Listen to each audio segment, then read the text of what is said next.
But yeah, I mean, they're okay. You understand? Yeah, I do. Yeah. So I don't know now.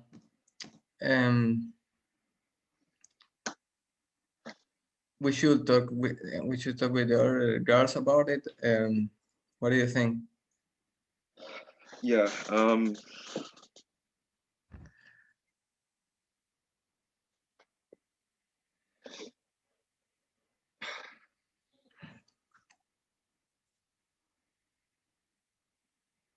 I need to start. We need to. What's we need an opening sentence to get my mind like on track because Mm, we have to relate it to the video. I think that was a big problem and a critique on our thing. yes. So, and if we're talking about class conflict, we have to directly talk about the different interests of different classes, correct? Yeah. How was that shown in the video?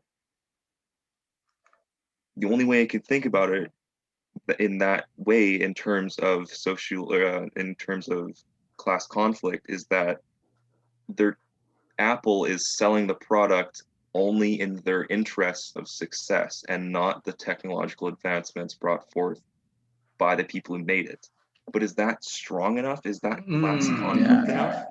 I agree. Like it's not showing the video itself. It's like maybe we are choosing a I don't know. I mean, I understand what they're saying. Like, it's not very strongly related to the video class conflict. Yeah, it's kind of like an underlying condition, but so is globalization. Then maybe we should restart. I mean, we got time. We have like 2.5 weeks. Are we allowed to just restart?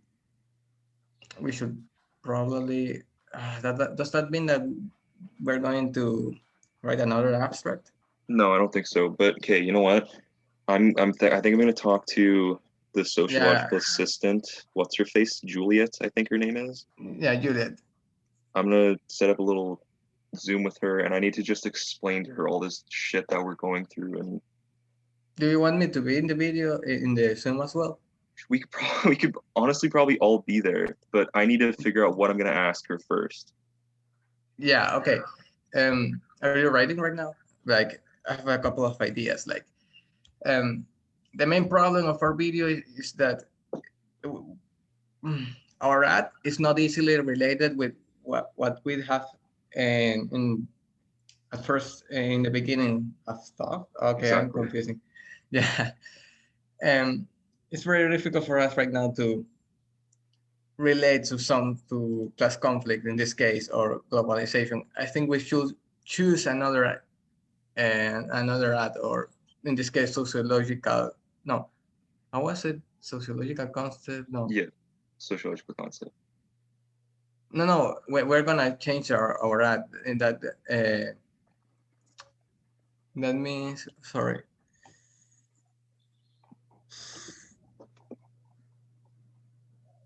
our cultural object,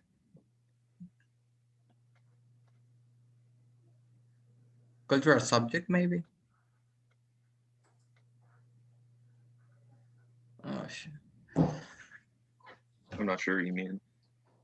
Like, you agree with me that we want to change our ad, like, not. Or maybe she can help us like center ourselves on this ad and our concepts. Like maybe Mm, she can see a way through it or a different sociological concept or something. I don't know. yeah. Okay, let's do something. Then we first talk with Juliet, and according what, um, let's talk with Juliet first, and then we choose what is best for our project right now. Okay, yeah. I'm gonna email her or him right Yeah, now. I think it's a woman.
What's up?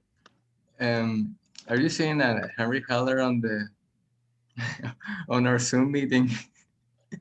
Henry Heller. It's my history class professor. Oh, what's up, Henry? I think it's not there. What? You're How did also he get in here? history? What? How did he get here?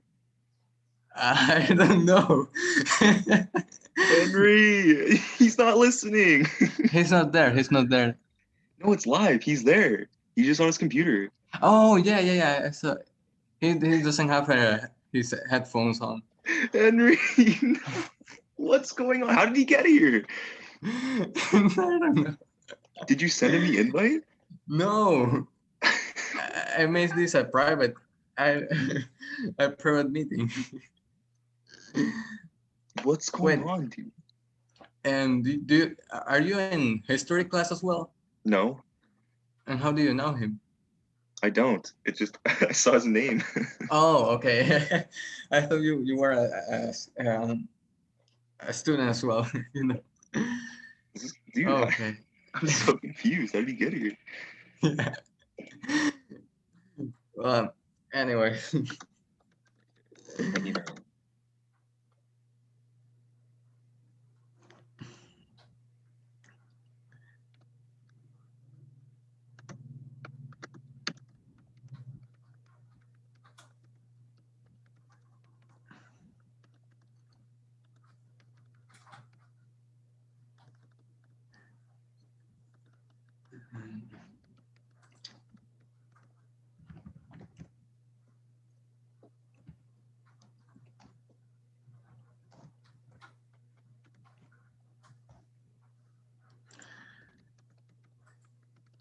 See.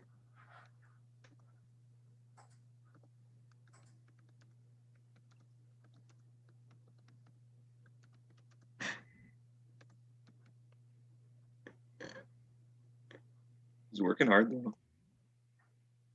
What? He's working hard.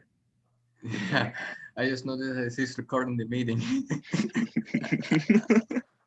Oh, he is. Henry. Maybe that's the reason why I couldn't share my screen. Yeah, he's here. Oh gosh.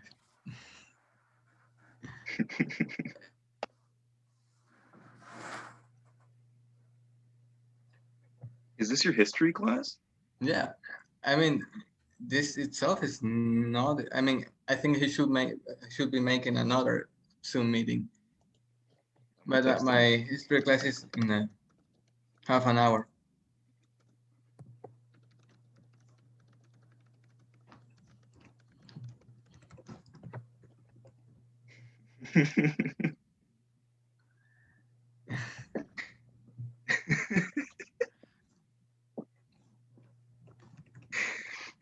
It must be in a different tab.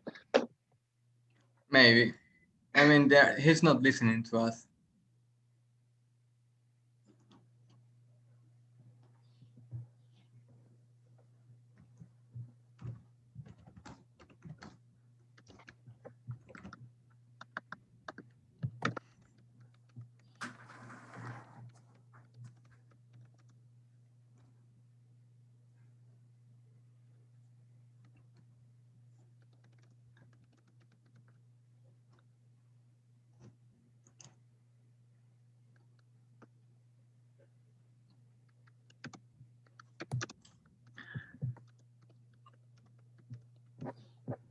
Oh gosh.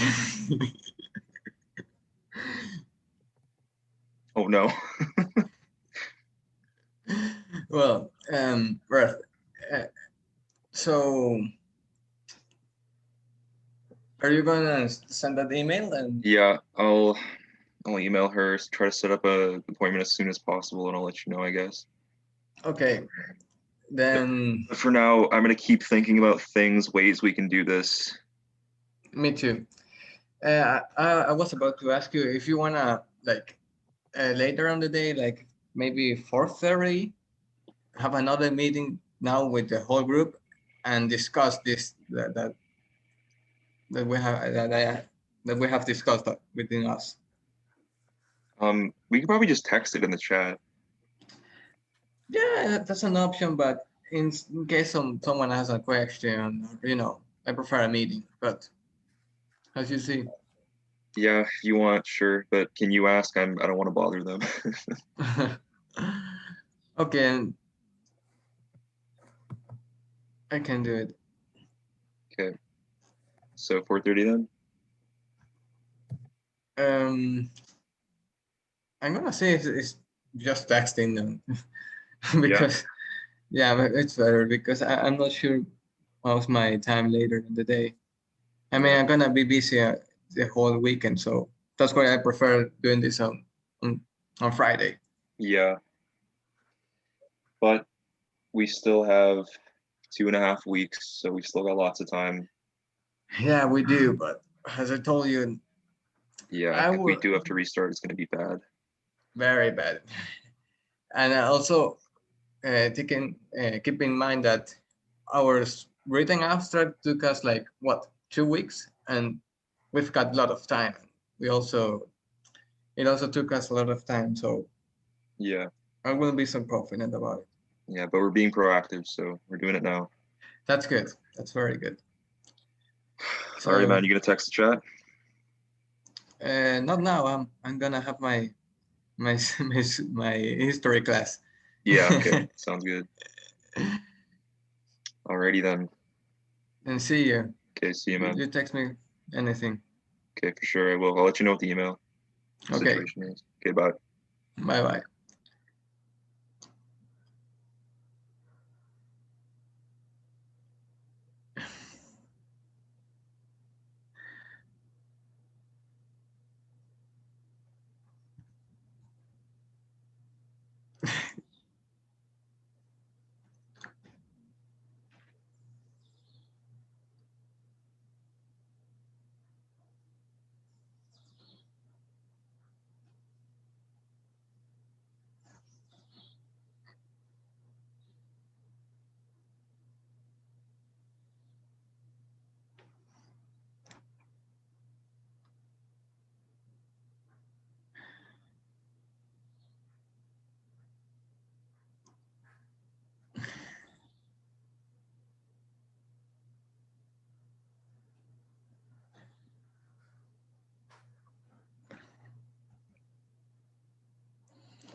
Can you hear me?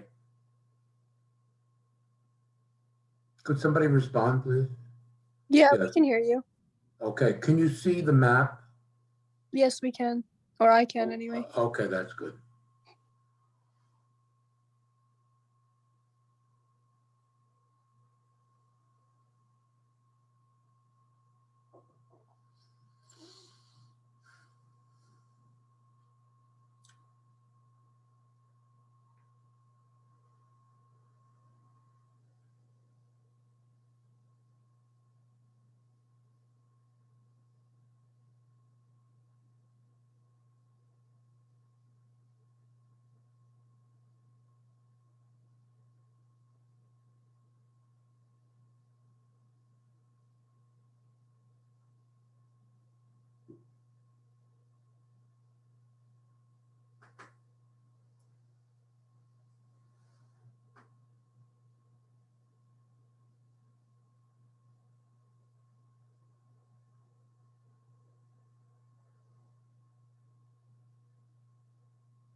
Good afternoon.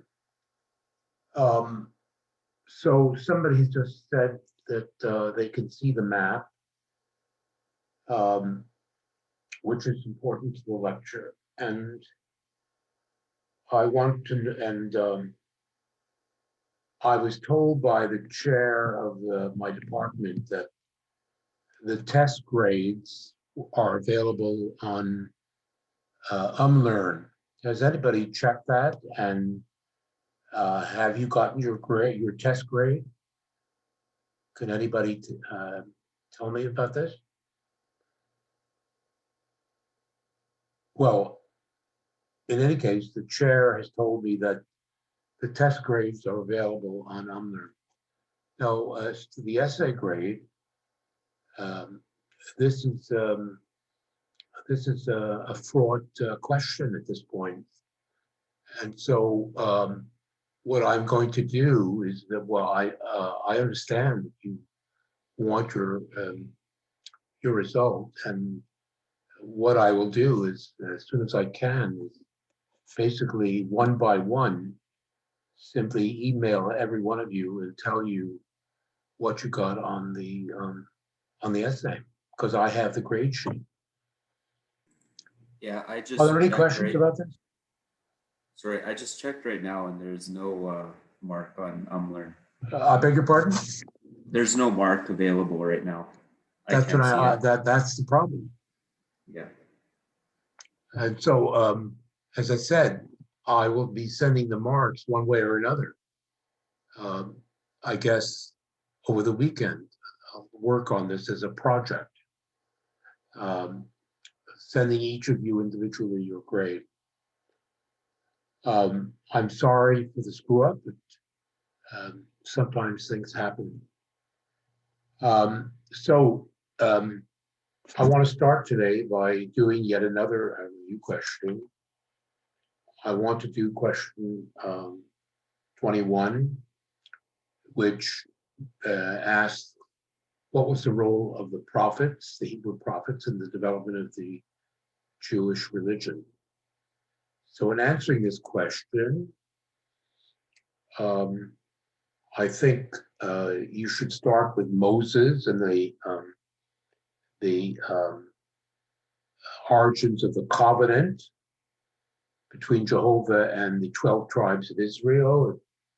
Jehovah at this point, we're now talking about the early 11th century, possibly a little bit before. Jehovah was a tribal god, and the Hebrew religion was a tribal religion. But on the basis of the covenant, then Palestine was conquered, and in the 10th century, a temple was built, and of course, there was the kingdom established by Saul and David and Solomon. Following which, very quickly in the 9th century, the Hebrews divided into two groups. One, the kingdom of Israel, the other to the south around Jerusalem, the kingdom of Judea. So there were these disappointing division of the Hebrews. At the same time, as time wore on, the pagan influences from the Canaanites and the Philistines, the Phoenicians, had their impact. And so the cohesion of the Hebrews diminished. And indeed, things got worse because in the 8th century, the Neo-Babylonians conquered the kingdom of Israel. And then in the 6th century, the kingdom of Judah was obliterated. So when you look back, you have the initial covenant and then the establishment of the monarchy, a brief period of quote unquote greatness, and then a kind of gradual disintegration going on. And so it was in this context that the prophets arose from the 8th century right down through the 6th century. There's the whole section of the Old Testament where we have the teachings of these prophets. And I said that the most important of these was Isaiah, Isaiah 2, who wrote at the time of the Babylonian exile. Anyway, the prophets, their themes were basically the Hebrews had broken the covenant with, the reason why there were all these disasters was that they had broken in the covenant with Jehovah. Um, they were particularly strict with respect to the moral sins of the Hebrews. And they went further and said, well, in fact, Jehovah is not only controlling the destiny of the Hebrews, but he, in fact, is behind the world history. What the Neo-Babylonians do, what the Assyrians have done, it's all really the work of Jehovah.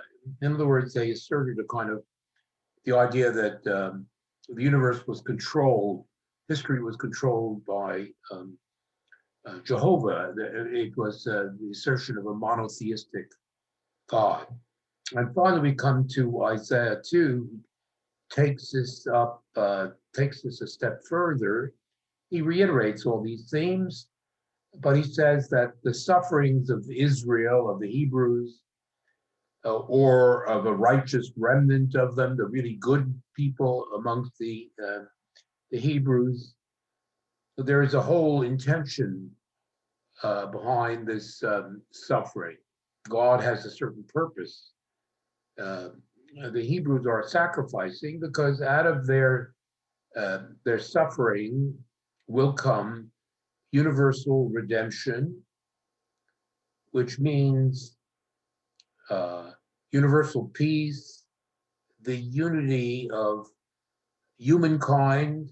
All basically, there will emerge some sort of process of political unification, and within this, somehow Israel will have a special place. This was, and we call this ethical monotheism, and this many people argue was the high point in the development of Judaism as a religion.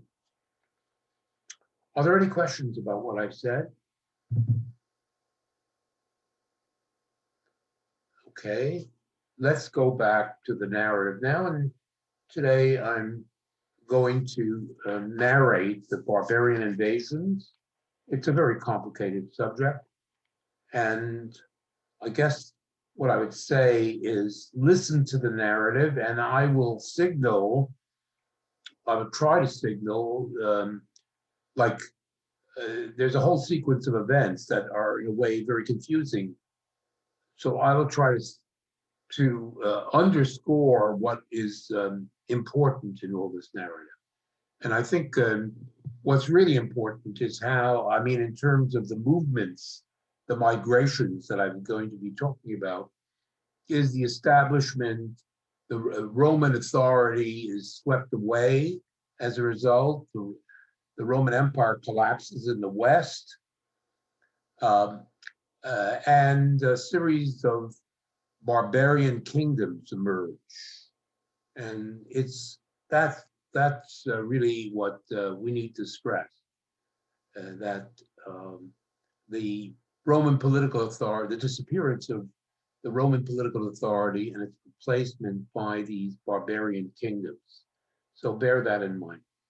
So in any case,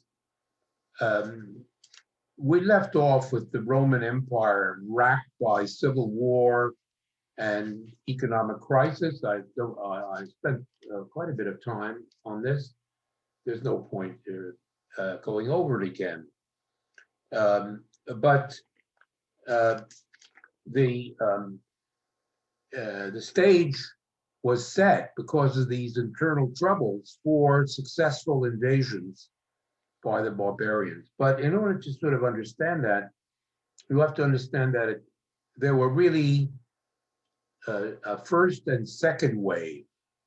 The first wave came in the midst of the civil wars that I'm talking about, the middle of the 3rd century AD. The German barbarians, as the Romans called them, spilled over the frontiers. Now, this invasion was thrown back, actually, by the Romans, as you'll see. In particular, the two great emperors, Diocletian and Constantine, organized a successful defense, and we have to go into that because it's important. And that enabled the empire in the West to stagger on for roughly another 100 years. It was really only around, I guess, 380 AD that the full assault of the barbarians took over, and the Romans in the West collapsed as a result. So let's start with the initial invasion, which, as I say, was turned back in the middle of the 3rd century.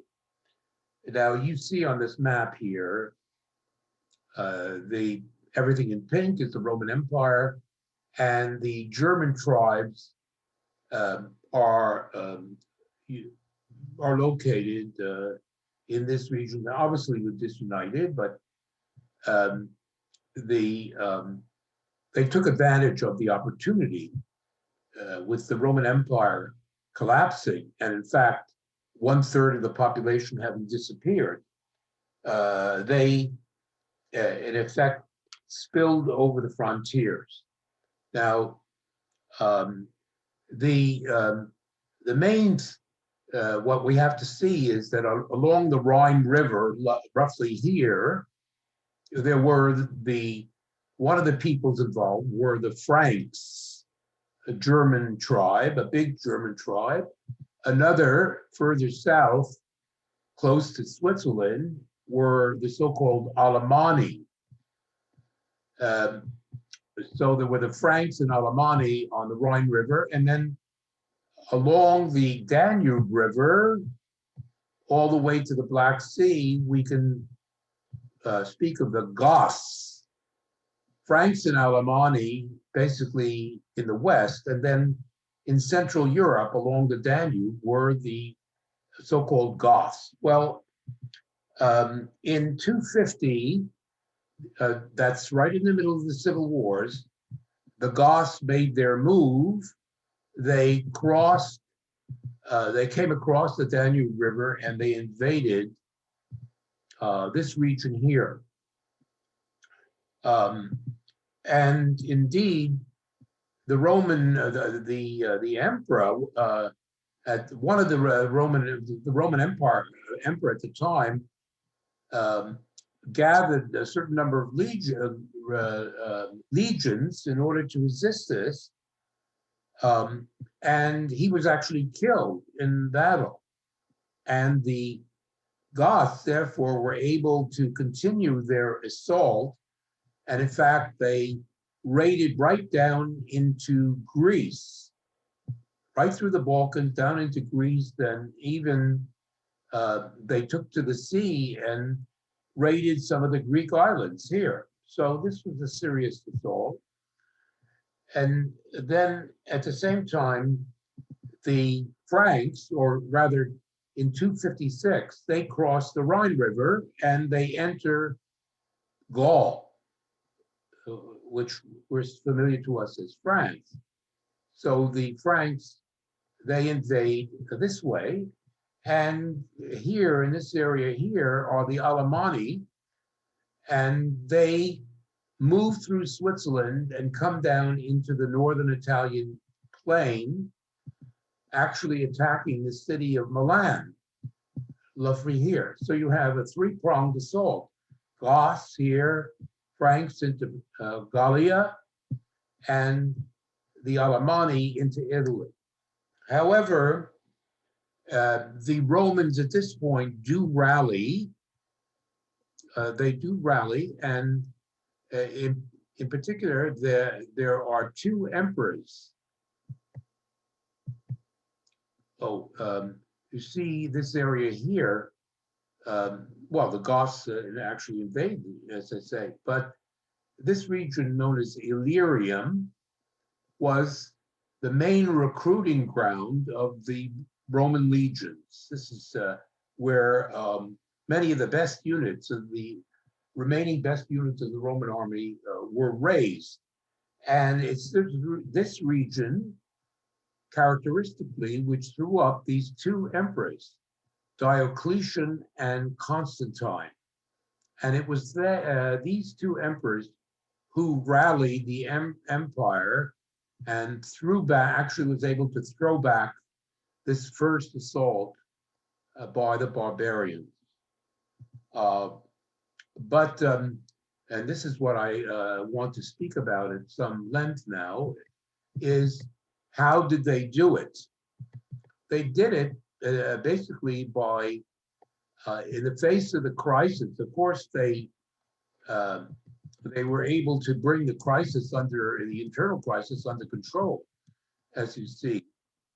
But the only way this was possible now was by essentially reorganizing the whole basis of the empire. So what I'm talking about now are the so-called reforms of the Roman government by Diocletian and Constantine. They instituted a wholesale restructuring. You'll recall that the empire, the emperors were established. The first of them was Augustus at the end of the 1st century BC.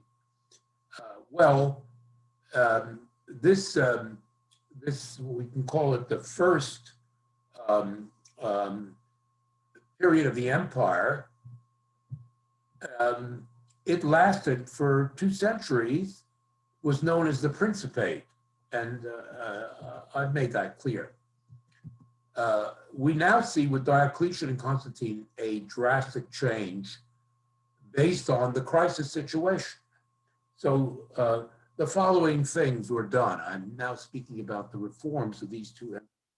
First of all, Diocletian, in order to deal with the barbarian threat, but also the civil wars amongst the legions, he appointed a junior emperor, a man by the name of Maximilian. It doesn't really matter. He appointed a junior emperor, and so the empire was basically divided. Maximilian took care of the western part of the empire. Diocletian concentrated on the eastern part, and they were able both to thrust back the barbarians, but also bring the unruly legions under control. So there's a kind of splitting up of imperial authority in this basis, east and west, which itself is symptomatic of what I mentioned, the sort of weakening of the unity of the empire. But we'll talk about that a little bit later. Well, that was one thing to do, but the second thing that Professor, Diocletian your did, audio is I'm sorry, cutting in and out. Not sure if I can't hear you. What do you say? Hello? Is there, does anybody have a question? your audio, it's cutting in and out. Oh, is it? Can you hear me now? Sorry, yeah. You can. It's very choppy. It's very choppy. Well, keep on giving me feedback. If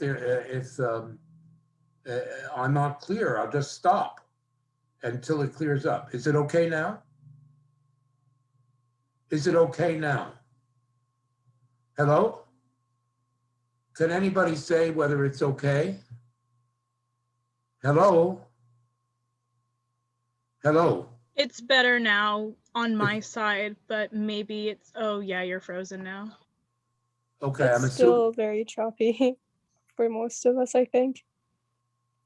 So I'm saying that the Diocletian divided the empire militarily, with an emperor in the east and himself and this character Maximilian in the west. But more important than that was a basic change in the very nature of the emperor himself, because under the Principate, that is to say, the early emperors, were called first citizens. There was still a vestige of the Republican idea. The emperor was the first citizen, if you like. I mean, this was camouflage, but nevertheless, this was the representation, the political representation of the role of the emperor.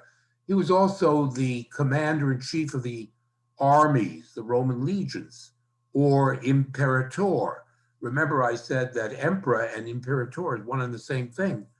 The concept emperor actually means, in its original form, imperator, the commander-in-chief of the legions. So that's what he was. But now there's a complete change. The emperor becomes an oriental despot with absolute power. And following from this, he's no longer the first citizen. He's a godlike figure, if you like. And a whole elaborate oriental ritual is instituted to magnify the authority of the emperor.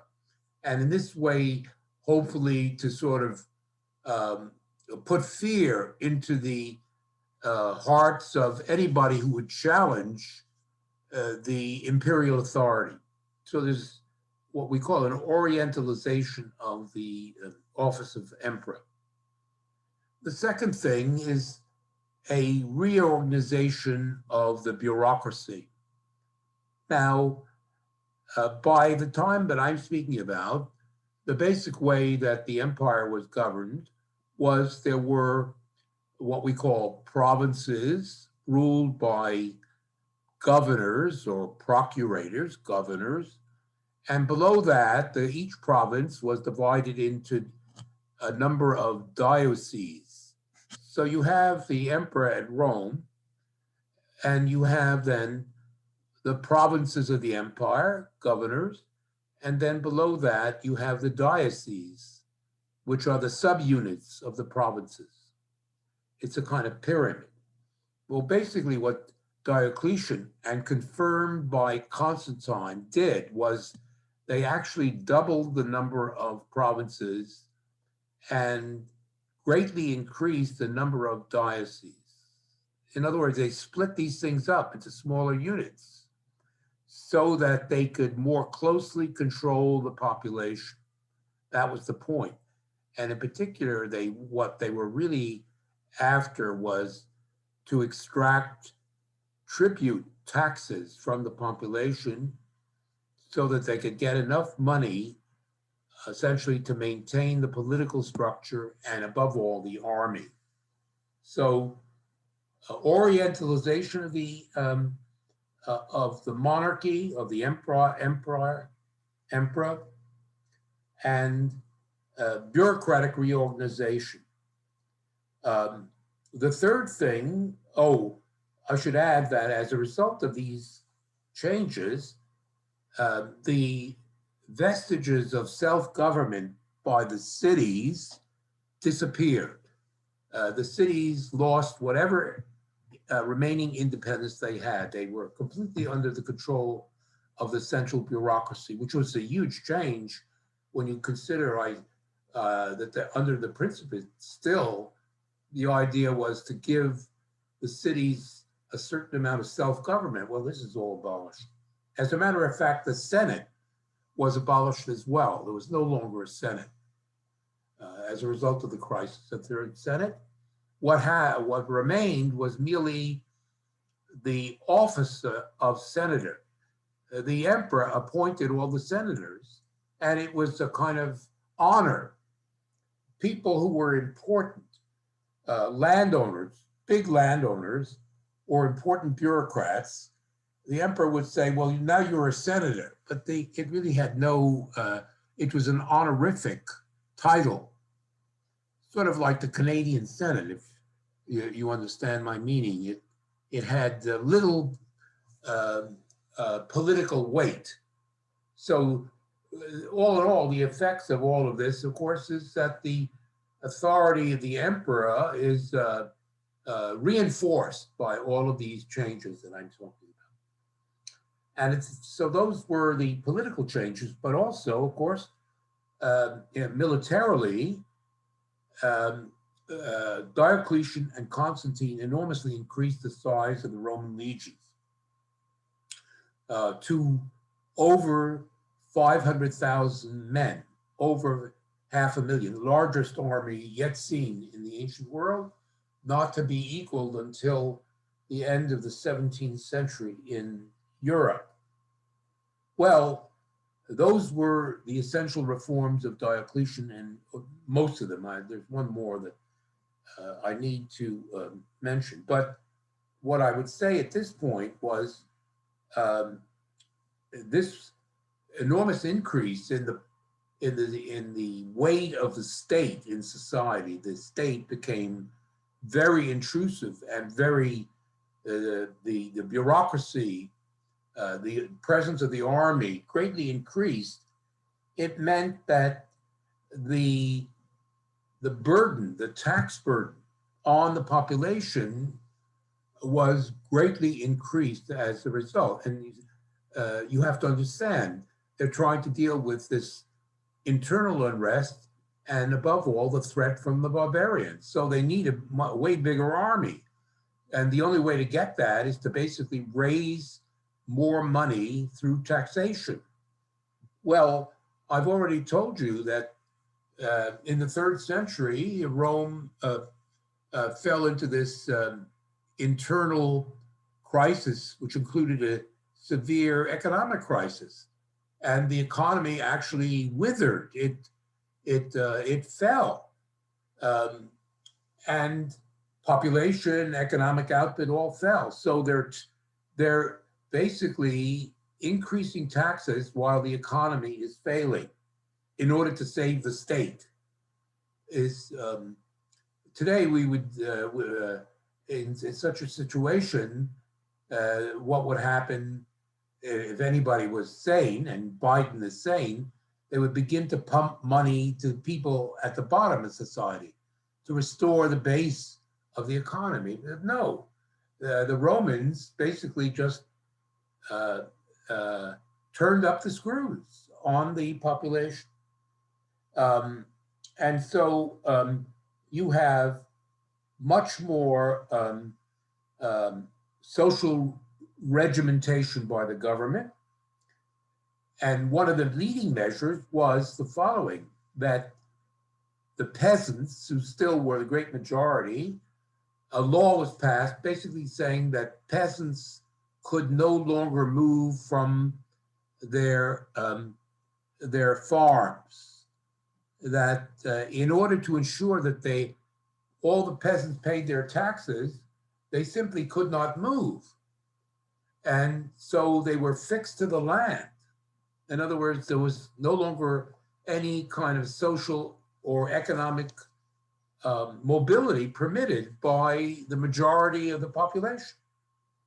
The second thing was that all wages and prices were now fixed. The market no longer determined any of this. The market had always been regulated to a certain degree, but now government regulation of wages and prices was now de rigueur, was now mandatory. And the last thing in accord with this is I remember I explained that from a political and economic point of view, the eastern part of the empire was a lot stronger than the west. Well, Constantine, seeing this, basically decides, well, oh yeah, I'm going to keep Rome as a kind of capital, but as a matter of fact, I'm moving the capital of the empire. I'm not going to live in Rome. I'm moving to a new city named after me called Constantinople. And he founds this new city on the shores of the Black Sea, which of course is the city of Istanbul today. This is founded by Constantine when he consolidates power. And it does reflect the fact that the East is stronger. And of course, I'll come back to that. The last thing is that he makes Christianity the state religion. And this requires a certain amount of discussion. And this is what I'm going to talk about at this point. The establishment of Christianity as a state religion by Constantine. It's very important from a religious point of view, but also from a political point of view. By the year 300, Diocletian was still on the throne. About 1/10 of the population of the Roman Empire, we can estimate the population of around 45 million by at most 50 million, likely 45 million. 1/10, that is to say about 5 million of the Roman population had become Christian. And as I explained earlier, persecution had been intermittent in the first centuries of Christianity, but now, and especially under Diocletian, there was a wholesale persecution. Diocletian regarded the Christians as a political threat, and he tried to exterminate them, and he failed. In fact, the Christians became stronger. And so what happens basically is that Constantine, he completely reverses Diocletian's policy, and he now begins to favor the Christians, and at the end of the day, he makes Christianity the official religion. But let me say a few words about his conversion to Christianity. Now, Constantine, remember Diocletian had divided the empire. There was a second emperor and so on.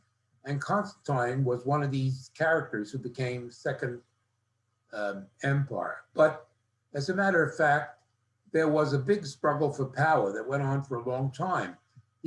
He was named emperor, yes, in 305, but he only fully consolidated his power in 312.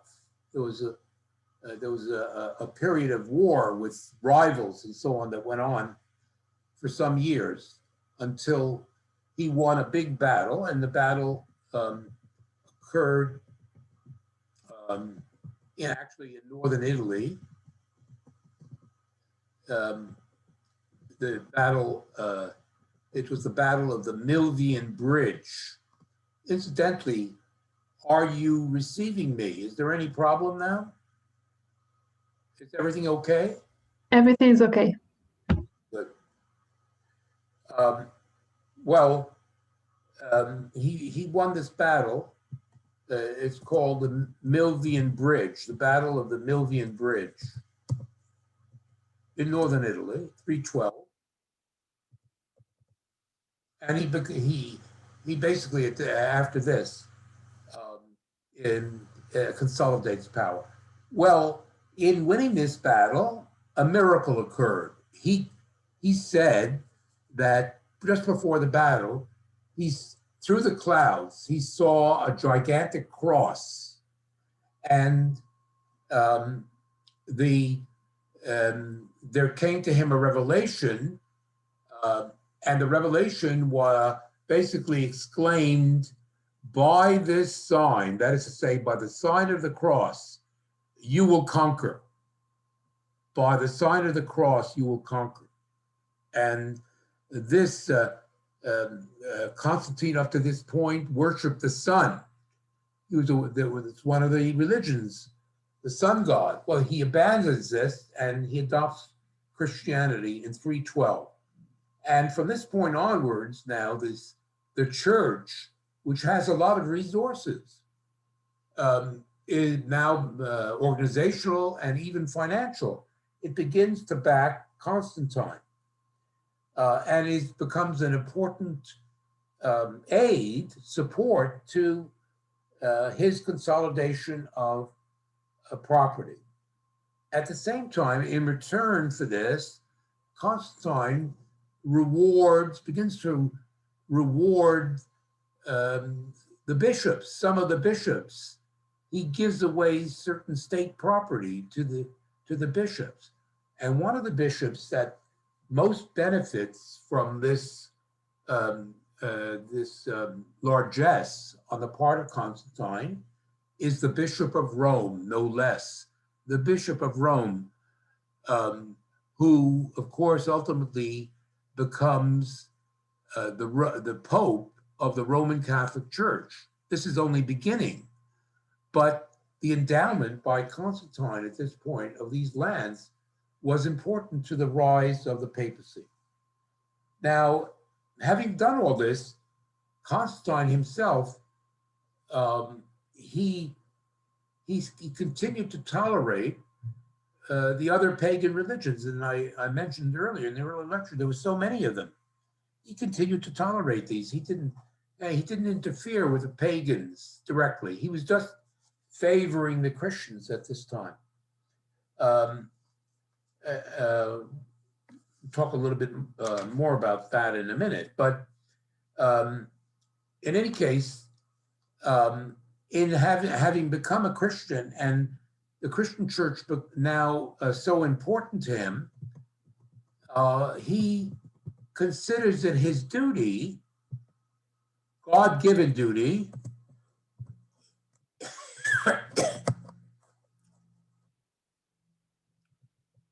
to basically make sure that the church is in a good condition.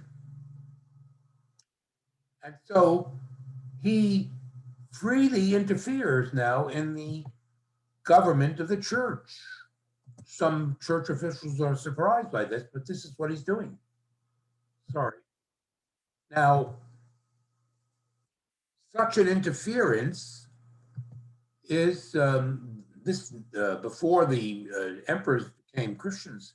This never happened, and we call this process, this practice of the Caesar, the emperor, interfering in the church, Caesaropapism, we call it. Politically, the emperor is making the decisions. And in particular, it is Constantine who actually calls in a little village outside of his new city of Constantinople, a little village called Nicaea, a great council of the Christian church. And over 300 bishops attend this council from all over the empire. Bishops traveled to Nicaea, to Constantinople, to Nicaea to attend this council. And of course, this becomes the continuing process of the church. The calling of church councils is an important element of the constitution of the Catholic Church. And it is Constantine is the person who first establishes this practice of calling church councils. Now, why was the council? Well, the Council of Nicaea, it's very famous. It was called to do various things, but the most important thing that the council dealt with was to deal with a heresy. There was a priest who had lived late in the 3rd century. His name was Arianus, and he basically initiated, I remember I told you that there had been various heresies. Well, this was the big heresy of the early 4th century, late 3rd, and it went on for some time. The Orthodox against the so-called Arians. So the council was basically called to deal with this Arian heresy. Now, what was this all about? Well, it was about the nature of the relationship between God the Father and God the Son being Jesus. What is the relationship between God the Father and God the Son? And Arius or Ariana said, this priest, that of course Jesus was godlike, he was divine, but he was less than the Father. He was less than the Father. The Father was, and I could go into this, it's quite interesting and so on, but I'll leave it at this. Believe it or not, people were fighting about this. And indeed, even blood was shed over this question. In any case, the Council of Nicaea decided that, in fact, God the Father and God the Son were one and the same. And indeed, there was a third element to the Godhead, to divinity. There was God the Father, God the Son. Can anybody mention what the third element was?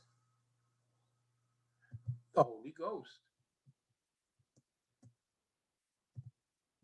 And in fact, the Christian God is what we call a three-pronged God, a triune God. It's the doctrine of the Trinity. It's absolutely fundamental to Catholicism, and in fact, mainline Protestantism, Lutheranism, and Calvinism continued to assert the idea that God is a Trinity. Are there any questions about this? Because you may not have gotten this. I think it's pretty clear, actually. Now, that's Constantine, and the Constantine makes Christianity the official religion, but paganism is able to carry on. The temples, the pagan temples, are still open, and so are the academies where Aristotle and Plato, etc., are taught. It's only subsequent emperors who basically close the academies and close the pagan temples. It happens after Constantine is dead. But in the wake of all this, to sort of sum it all up, what we can say is that Diocletian and Constantine, based on all of the things I've said, were able to pacify the internal politics of the empire and to thrust back the barbarians for a while. But soon enough, in these reforms endured for most of the 4th century into the 5th century, until nearly the end of the 4th century. But starting around 380, a new wave of barbarian invasions began, and this time, the second wave doomed the Roman Empire in the West. But in the East, although they were invaded, they were able to repel the barbarians, and a new state comes into being, the so-called East Roman Empire or Byzantine Empire, based on Roman law, Greek culture, and Christianity of this Constantinian type, with the emperors really being the most important figure dictating the church as well as the state. In the West, the Roman Empire is swept away. And I would say the sweeping away of the authority of the emperors in the West makes it possible for the Pope in Rome to basically, it doesn't happen overnight, but as time wears on and the emperor is no more, the popes begin to assume the mantle of the Roman emperors. The Roman Catholic Church, the church headed by the Roman Pope, becomes not merely a increasingly important spiritual figure in the 4th, 5th, 6th, 7th, 8th, 9th century in the West. He also becomes the major political figure in the West. In other words, the popes are the ghosts of the Roman emperors. as somebody has put it. And of course, we're now at the point where this barbarian invasion is going to happen. And I would say that, so I'm now talking about the second great invasion and the final and definitive fall of the political empire in the West. This marks, in effect, the end of the classical world and the beginning of what we call the end of the 4th century, 5th century, the beginning of the Middle Ages, which endure from around 500 AD until 1500 AD. For 1,000 years, we have the so-called Middle Ages. We're in a new period. Antiquity is over. But of course, it's important to bear in mind that in the East, there is this Byzantine Empire, which is the direct heir, if you like, of Constantine. Constantine really is the founder of the Byzantine Empire, and I've described its basic elements in describing the reforms of Constantine. But we should also, in a way, of course, I'm shedding a tear for the end of the Roman Empire. Okay, but at the same time, something new is being born. Yes, the barbarians are causing widespread destruction and a decline of what we call civilization and so on, but at the same time, they are bringing new elements in. And we could say that this is really the actual beginning point of what you signed up for. That is to say, the study of Western civilization. It's at this point, with the fall of the Roman Empire in the West. And that's Western civilization is based on Romanism. There is certainly the Roman Empire, but it's also based on the customs and the politics of the Germans. The fusion of the Germans and the Romans overlaid by the Christian religion, which is the basis of Western civilization. And we'll see how that began to deploy itself in the next class. I will be sending you your grades, and have a happy time. Try to be happy.